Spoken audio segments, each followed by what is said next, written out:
सवालों के बाद अब हम लोग 3 स्थितियां देखेंगे और इन तीनों स्थितियों में क्या होगा आप लोग बहुत ध्यान से देखिएगा। तीनों स्थितियां कौन सी हैं। देखिए 3 स्थितियां कौन कौन सी, पहली, दूसरी, तीसरी। पहली स्थिति, दूसरी स्थिति और तीसरी। अब साथियों इसे समझिएगा थोड़ा सा। ए बी का कितना प्रतिशत है, यहां लिखा है ए का बी कितना प्रतिशत है और यहां लिखा है ए का बी प्रतिशत कितना है। अगर आप ध्यान से 1, 2, 3 तीनों स्थितियों को देखेंगे तो आपको चीजें सभी लगभग एक जैसी मिलेंगी, लेकिन इन चीजों में अंतर है और वही अंतर समझना पड़ेगा हम लोग को प्रतिशत समझने के लिए। देखिए मैं समझाता हूं। ए बी का कितना प्रतिशत है, ए का बी कितना प्रतिशत है और यहां लिखा ए का बी प्रतिशत कितना होगा। 3 बातें ध्यान समझना। यहां पर ए बी का कितना प्रतिशत है तो ध्यान दीजिएगा, ए और इसकी तुलना किससे हो रही, बी से। बी का तो बी पहुंच गया नीचे और मल्टीप्लाई में 100 हो गया। इस स्थिति के अनुसार बात करें तो लिखा है ए का बी कितना प्रतिशत है तो लिखा है ए का बी कितना प्रतिशत है। तो बी की तुलना हो रही किससे, ए से, तो बी ऊपर रहेगा और ए नीचे रहेगा और गुणा किससे हो जाएगी, 100 से। यहां लिखा हुआ ए का बी प्रतिशत, जब ये हो तो कुछ भी ऊपर नीचे ध्यान नहीं रखना है, ए गुणे बी और बटे में कितना हो जाएगा 100, क्योंकि प्रतिशत हटाएंगे तो बटे में क्या आ जाएगा 100। मैं यहां पर 3 स्थितियां आपको बता रहा हूं। पहली क्या है ए, दूसरी ये वाली और तीसरी ये वाली। अब आप लोग साथियों एक चीज देखिएगा, ए बी का कितना प्रतिशत है ये हुआ, ए का बी कितना प्रतिशत है ये हुआ और ए का बी प्रतिशत कितना है ये हुआ। अगर आपको ये बात समझ में आ गई हो तो बहुत अच्छी बात है कि यहां पर तुलना बी से हो रही थी इसलिए बी नीचे पहुंचा, यहां तुलना ए से हो रही थी इसलिए ए नीचे पहुंचा और ये तो सिंपलीफिकेशन का हो गया, का हटा तो गुणा लगा, प्रतिशत हटा तो बटे में 100 आ गया। अब समझिएगा साथियों इसको बहुत ध्यान से कि ये तीनों स्थितियों में अगर आपको ऐसे नहीं समझ आ रहा तो एक बात याद रखिएगा, का से आप याद रख सकते हो काकी, और काकी कहते हैं चाची को, और जो छोटा होता है वो नीचे बैठता है, अर्थात जिसके साथ का लगा हो वो नीचे लिया हो। इसमें कहा गया था ए बी का कितना प्रतिशत है, बी के साथ का लगा तो बी नीचे आ गया, अगर बी नीचे आ गया तो फिर ए कहां रह गया, ऊपर रह गया। इसमें देखिए का किसके साथ लगा है, ए के साथ, जिसके साथ का लगा हो उसको नीचे लिया हो, बचा वाला कहां रह गया, ऊपर, और मल्टीप्लाई किससे कर दी, 100 से कर दी। अगर हम पूछे ए का बी प्रतिशत कितना है तो इसमें ये तो सिंपलीफिकेशन है, इसमें क्या सीधे सीधे गुणा लगाओ, प्रतिशत हटा तो बटे में 100 आ गया। अब यहां पर हमने ए और बी मान करके आपको 3 स्थितियां समझाई। अब यही तीनों स्थितियां हम आपको संख्याएं मानकर समझाते हैं। अगर हम लोग संख्याएं ले लें ए और बी की जगह, जैसे आप देख पा रहे होंगे, 10 100 का कितना प्रतिशत है, 10 का 100 कितना प्रतिशत है और है 10 का 100 प्रतिशत कितना है। मैं समझाता हूं, थोड़ा समझिएगा। 10 100 का कितना प्रतिशत है तो 10 तो ऊपर रहा, जिसके साथ का लगा होगा वो कहां आ जाएगा, नीचे। प्रतिशत में पूछा तो गुणे 100, 0 0 कैंसिल कर दीजिए, 1 से 1 कैंसिल हो जाएगा तो कितना हो जाएगा 10 प्रतिशत। 10 100 का कितना प्रतिशत है, 10 प्रतिशत है।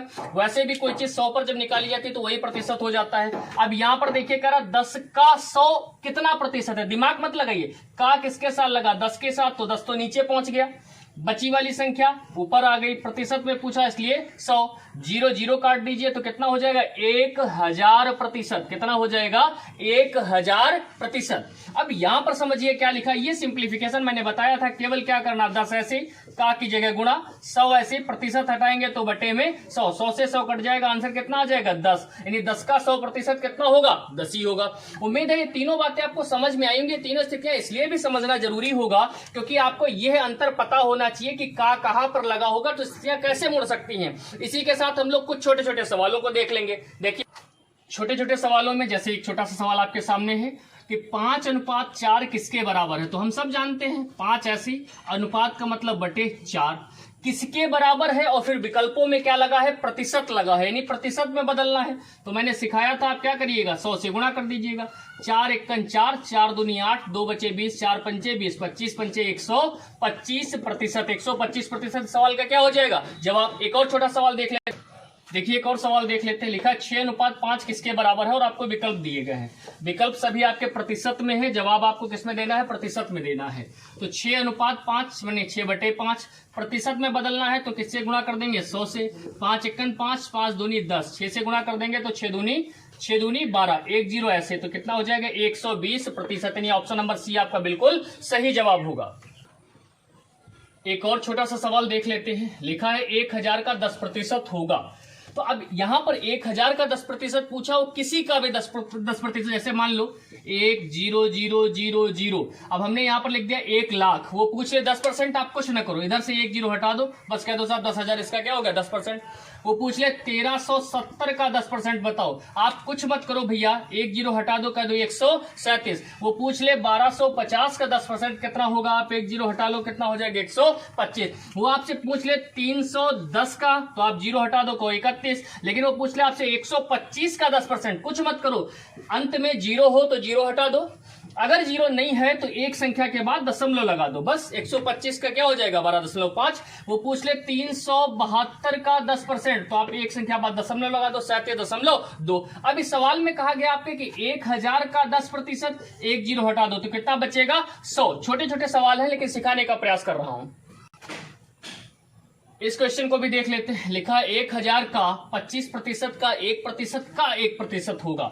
थोड़ा समझते हैं, कुछ नहीं है, आप 1000 को ऐसे लिख लीजिए कि ये हाँ, और 1000 को लिखने के बाद का के लिए गुणा लगा दीजिए, 25 ऐसे रहने दीजिए, प्रतिशत हटेगा तो बटे में 100, फिर गुणा करिए, यहां इसके लिए बटे में 100 आ गया। अब इस का गुणा 1 का 1 लिखिए, प्रतिशत हटाइए, बटे में 100 लाइए, फिर गुणा लगाइए, 1 का 1 लिखिए, प्रतिशत हटाइए तो बटे में क्या लाइए 100। अब ध्यान से समझना, क्वेश्चन लगाते समय ऑप्शन पर भी एक नजर रखा करो। देखो हर जगह 25 सलामत है, तो हम 25 चक्कू 100 नहीं काटेंगे, जो 0 कटेंगे बस वही काटेंगे। 1 2 3, 1 2 3, अब ऊपर बचा कितना 25। बहुत ध्यान से देखना, नीचे जरा देखो 1 2 3, 3 0 है, ये तीनों 0 चले जाएंगे, 3 संख्या बाद दशमलव लग जाएगा। कैसे लगेगा, 2 संख्या है तो तीसरी संख्या नहीं, तो 1 0 और लगा के यहाँ क्या लगा देंगे दशमलव, 0.025। ये थोड़ा दिखने में अच्छा लगे इसलिए 0 लगा देते हैं, इस 0 का कोई मतलब नहीं होता, इसलिए आंसर क्या होगा 0.025, और सही जवाब होगा ऑप्शन नंबर सी, यानी कितना 0.025।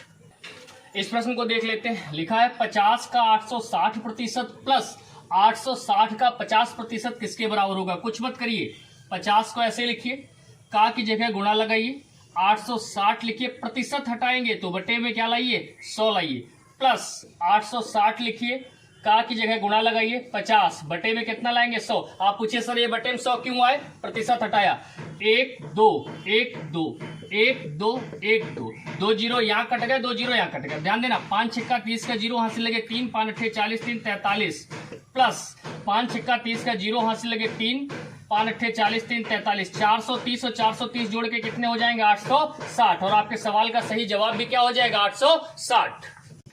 इस प्रश्न को देखिए थोड़ा सा। अब कह रहा है 1.25 रुपए 10 रुपए का कितना प्रतिशत है। मैंने अभी समझाया था, का लगा है 10 के साथ, तो 10 तो नीचे आ गए, अगर 10 नीचे आ गए तो ऊपर क्या बचा 1.25। प्रतिशत में पूछा तो गुणे 100। अब जरा ये देखो, यहां पर दशमलव कई संख्या के बाद आपका आंसर 1 2, अब नीचे कोई दशमलव तो है नहीं, तो ये 2 संख्या बाद दशमलव हटाओ, 2 0 बढ़ा लो। अब देखो 1 2 1 2 कैंसिल कर दिया। अब कुछ मत करो, अब इसे काटना मत 5 से, क्या 125 लिखे ऐसे लिख दो, 1 0 हटाओ, इधर से इस साइड से एक संख्या बाद क्या लगा दो दशमलव, 12.5। 12.5 का मतलब 12 तो और है 0.5 यानी 12.5। जवाब क्या होगा ऑप्शन नंबर सी।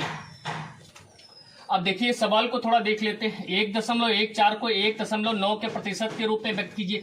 इसको इसके प्रतिशत के रूप में, इसको इसके प्रतिशत के रूप में, तो कंपेयर तुलना इससे हो रही, तो ये नीचे जाएगा और ये ऊपर आएगा। और प्रतिशत में पूछा, प्रतिशत का मतलब मल्टीप्लाई बाई 100, यानी 100 से क्या करने पड़ेगा गुणा करनी पड़ेगी। अब देखो 2 संख्या बाद दशमलव, या 1 संख्या बाद दशमलव, 1 0 बढ़ा दो, दशमलव से दशमलव हटा दो, 1 0 1 0 काट दो, 19 एक्कन 19 19 छक्का 114, 6 एक्कन 6 यानी कितना हो जाएगा 60%।